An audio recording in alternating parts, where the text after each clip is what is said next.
CMR Shopping Mall, one-stop destination for festive fashion. Lucky winner మీరేనేమో చూసుకోండి మళ్ళా. కొన్ని స్ట్రక్చర్స్ మనం ఇంకోటి మీ అందరికి కూడా మేము చెప్పాల్సింది, ప్రతి స్ట్రక్చర్ కూడా ఏదైతే గనక అన్ఆథరైజ్డ్ అయితేనే దాన్ని డిమాలిష్ చేయడం జరిగింది.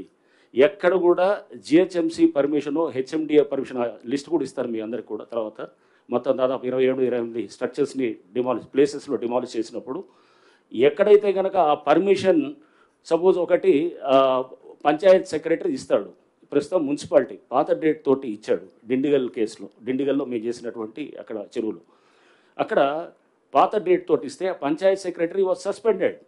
అతను అరెస్ట్ అయ్యాడు. తర్వాత దాని మీద ఆ డెవలపర్ ఎవరైతే బిల్డర్ ఉన్నారో ఆ బిల్డర్ మీద కూడా కేసు పెట్టడం జరిగింది. కేసు పెట్టిన తర్వాత అది పర్మిషన్ ఈజ్ నో పర్మిషన్ అయినా కానీ కూడా డిమాలిషన్కి ముందు అది ఏది రిజిస్ట్రేషన్స్ జరిగి ఆ బిల్డరు అమ్మటం జరిగింది అనమాట. సో ఇంకోటి మీకు అమీన్పూర్లో చూస్తాం. అమీన్పూర్లో మన ఈ మధ్య డిమాలిష్ చేసినప్పుడు అమీన్పూర్లో పెద్ద ఎత్తున కూడా గవర్నమెంట్ ల్యాండ్ అన్యాక్రాంతం అవుతుంది, వేలాది ఎకరాలు అనమాట. ప్రతి వాళ్ళు వేరే సర్వే నెంబర్ తీసుకొని వచ్చేసి ఈ సర్వే నెంబర్, వీళ్ళు ఉన్న సర్వే నెంబర్ ఏమో వేరుంటుంది, వేరే నెంబర్ ఏమో అదేదో ప్రైవేట్ ల్యాండ్ చూపిస్తారు, కట్టేదేమో ప్రభుత్వ ల్యాండు. వేలాది ఎకరాలు అక్కడ మొత్తం అన్యాక్రాంతం ఆక్రమించుకోవడం జరుగుతుంది. అక్కడ స్థానికంగా పలుకుబడి ఉన్నవాళ్ళు అది అన్ని విధాలుగా కూడా దాన్ని సిస్టమ్స్ను మేనేజ్ చేసుకుంటూ చేస్తున్న దాంట్లో వాటిల్ని కూడా మేము మన డిమాలిష్ చేసాము.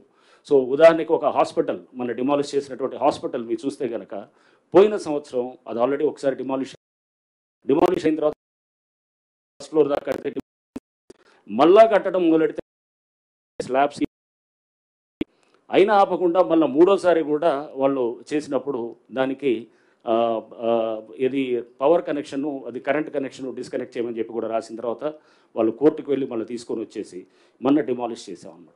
దాంట్లో ఎటువంటి హాస్పిటల్ ఏమీ లేదు. ముందు రోజు మేము వెళ్ళి చేసినప్పుడు అక్కడ హాస్పిటల్ లేదు, ఏమీ లేదు. అవన్నీ కూడా వీడియో రికార్డు కూడా చేయటం జరిగింది.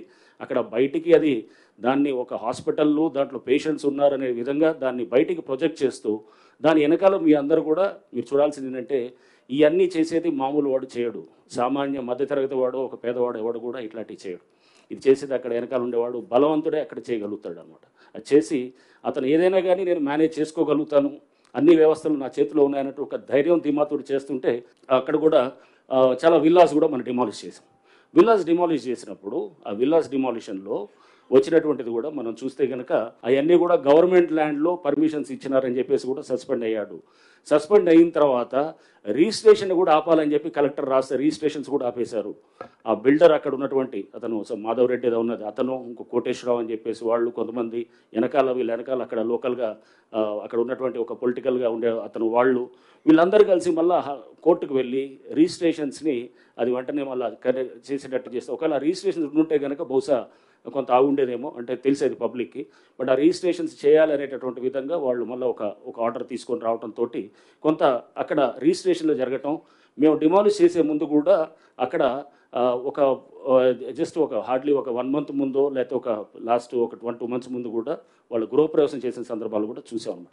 అంటే డ్యూ డెలిజెన్స్ అక్కడ ఆల్రెడీ పంచాయతీ ఆఫీస్కి వెళ్ళి నేను వాళ్ళతో మాట్లాడాను, వాళ్ళందరూ కూడా మా ఆఫీస్కి వచ్చారు. ఎవరైతే కనుక నష్టపోయిన వాళ్ళు ఉన్నారో వాళ్ళు వచ్చినప్పుడు వాళ్ళు చెప్పింది కూడా విని ఆశ్చర్యపోయాను. అంటే వాళ్ళు అమాయకంగా వాళ్ళు ఏంటంటే అక్కడ ఎటువంటి డ్యూ డెలిజెన్స్ చేయట్లేదు. ఒక పంచాయతీ ఆఫీస్కి వెళ్ళి కనుక్కుంటే తెలిసిపోతుంది.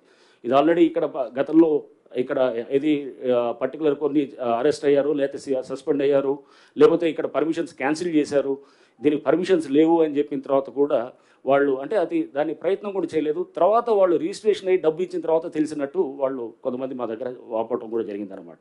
అంటే వాళ్ళు అక్కడ కొంత చేయాల్సినటువంటి కొన్ని ప్రిలిమినరీ ఎంక్వైరీస్ చేయలేదు. బ్యాంకర్స్లో కూడా యాక్చువల్గా అక్కడ చేయాల్సినటువంటి వాళ్ళు బ్యాంకుల్లో వాళ్ళ ఫీల్డ్ వెరిఫికేషన్ టీమ్స్ ఉంటాయి. ఒక బ్యాంక్ లోన్ ఇవ్వాలంటే కనుక ఫీల్డ్ వెరిఫికేషన్ టీం ఉంటారు. ఆ ఫీల్డ్ వెరిఫికేషన్ టీం కూడా తెలిసిపోతుంది. ఇప్పుడు నిన్న నాకు చెప్తున్నారు ఏది భువన్ అని చెప్పేసి మన ఎన్ఆర్ఎస్సి పోర్టల్లోకి వెళ్తే కనుక మనకి ఏ సర్వే నెంబర్లు ఉన్నా కూడా మనకు తెలిసిపోతుంది అన్నమాట. మీరు ఒకసారి వెళ్ళి మీ సర్వే నెంబర్ కట్టింది ఒక సర్వే నెంబరు, చూపించేది ఇంకో సర్వే నెంబర్ అన్నప్పుడు అక్కడికి వెళ్ళి నించొని మనం చూసుకుంటే కనుక అక్కడ అసలు సర్వే నెంబర్ ఇదా కాదా అనేది కూడా చెక్ చేసుకోవచ్చు. లేకపోతే మినిమం అక్కడ ఒక ఆఫీసులు 2-3 ఆఫీసులు, ఎందుకంటే అక్కడ వ్యవస్థ అక్కడ యాక్ట్ చేస్తూ వాళ్ళని సస్పెండ్ చేసి వాళ్ళ మీద యాక్షన్ చేసి పర్మిషన్స్ క్యాన్సిల్ చేసిన తర్వాత కూడా అయినా కానీ కూడా అక్కడ వాళ్ళు పర్మిషన్స్ క్యాన్సిల్ చేసిన తర్వాత పంచాయతీలు పర్మిషన్స్, ఉదాహరణకి ఇది అమీన్పూర్ చెప్పాను కదా, ఇది విల్లాస్ మేము ఏదైతే తీసామో డిమాలిష్ చేసామో పర్మిషన్స్ క్యాన్సిల్ చేసిన తర్వాత కూడా అతను ఆగకుండా పర్మిషన్స్ క్యాన్సిల్ చేసినా కానీ కూడా ఇంకా ఏది కన్స్ట్రక్షన్ చేస్తూ పోయారు. కన్స్ట్రక్ట్ చేసిన తర్వాత చేస్తూ పోయినా కూడా అతన్ని అంటే ఎటువంటి భయము కానీ ఎటువంటి అంటే ఒక చట్టం ఉన్నది, ఒక వ్యవస్థ ఉన్నది, కట్టడి చేయడానికి ప్రయత్నం చేస్తున్న దానికి ఎవరికి కూడా ఇది లేనప్పుడు అప్పుడు మనం అంటే ఇట్లాంటి వేలాది ఎకరాలు అది గతంలో అయి ఉండొచ్చు, లేకపోతే ఇంతకుముందు ఎప్పుడో జరిగి ఉండొచ్చు. బట్ కాపాడనే ఒక ప్రయత్నం ఇప్పుడన్నా మనం చేయకపోతే కనుక హైడ్రా అనేది సంస్థ తీసుకురావడానికి ప్రభుత్వం, ముఖ్యమంత్రి గారు ఇవన్నీ దృష్టిలో పెట్టుకుని దీన్ని తీసుకొచ్చిందనమాట. సో అందుకోసం హైడ్రా బాధితులు అని వీళ్ళని అంటే గనక హైడ్రా బాధితులు కాదు. మనం ఒకవేళ కనుక ఇవన్నీ చేయకపోతే కనుక సైలెంట్గా ఉన్న సిటీలో ఉన్న 1 కోటి మంది పైన వాళ్ళు రేపు మనం ఇదంతా వర్షం పడితే కనుక మొత్తం మనం అంతా మునిగిపోయేది వీళ్ళు బాధితులు అవుతారు. సో వర్షాలు పడితే కనుక మునిగిపోయేది వీళ్ళు, లేకపోతే ట్రాఫిక్ రద్దీ అయితే కనుక సైలెంట్గా భరించుకుంటూ వాళ్ళు ఏది గంటలు ట్రాఫిక్లో ఉండి ఇది ఇంతేలే అనుకొని మనం అనుకుంటూ పోయేటటువంటి వీళ్ళు బాధితులు. సుమన్ టీవీలో మీ పర్సనల్ అండ్ బిజినెస్ ప్రమోషన్స్ కోసం కింది నెంబర్కి కాంటాక్ట్ చేయండి.